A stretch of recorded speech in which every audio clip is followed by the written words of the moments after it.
Here at God Family and Guns, we've been covering the ammo shortage since it began. Personally, I, like many of you, went out and bought a lot of ammo just to make sure we had plenty on hand.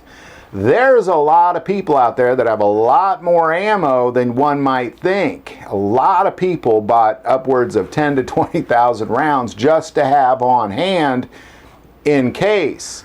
Now, that's a lot of ammo, especially if you're not out using it or shooting it or practicing.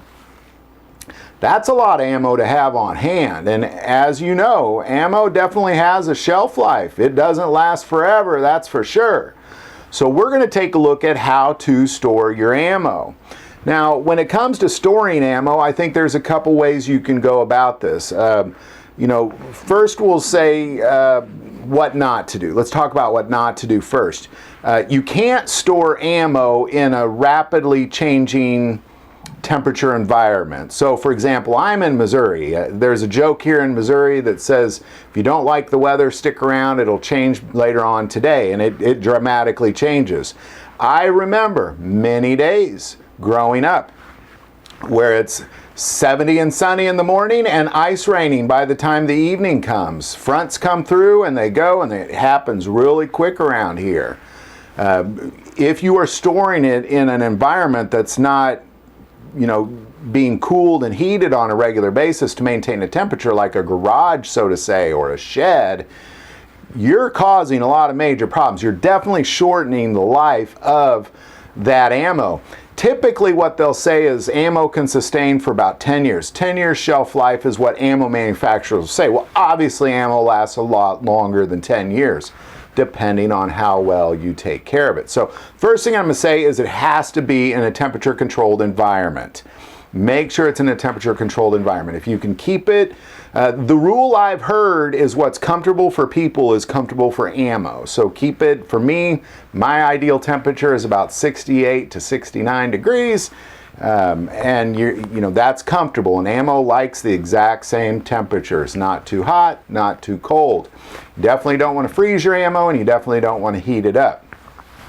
With that being said, moisture. Now, Missouri is also very humid environment, so you have to kind of, again, keep it in a temperature controlled area to avoid being exposed to the massive amounts of humidity that is out there.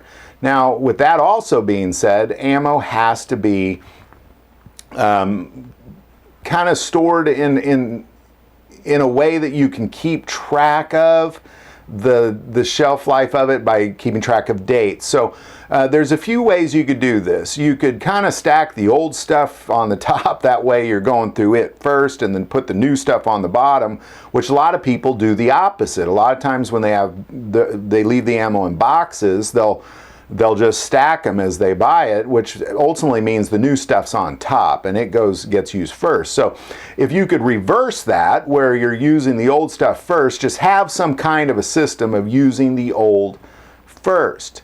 Another thing you can do is you can store it in cans. A lot of people will label like military ammo cans. They'll label it, date, that kind of thing. Obviously put like ammo, don't put 9mm with 380 or anything like that if you're just going to dump it in a military can. But if you're doing that, label it, keep track of the dates, and don't just keep dropping it on the top, because again, you're going to end up doing the same thing. The stuff on the bottom is going to be the old stuff, and you're just going to be constantly recycling through the new stuff on top. So I don't necessarily, the easiest way to store ammo to condense space is dumping it all in a storage can.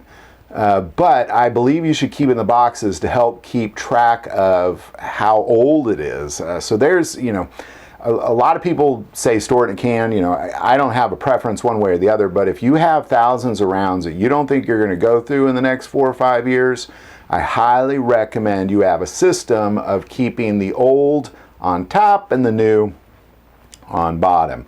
But outside that, if you can keep the temperature what people like just keep it. If it's comfortable for you, it's comfortable for ammo.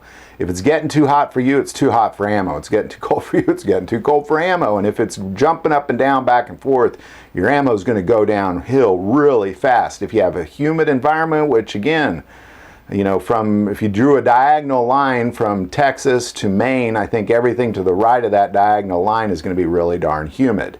So if you live anywhere on that part of the United States, I recommend you keep it in some sort of climate controlled area. So there you go. Good luck with keeping your ammo stored. Store it well, because you may be sitting on it for a long time. I'm sure there's a lot about this I didn't mention. Put it in the comments below.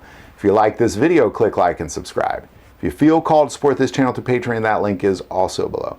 But the most important part of this channel is we take prayer requests, so please don't ever hesitate to send that in. Thank you for watching this episode of God, Family, and Guns, and as always, love God, love your family, and love guns.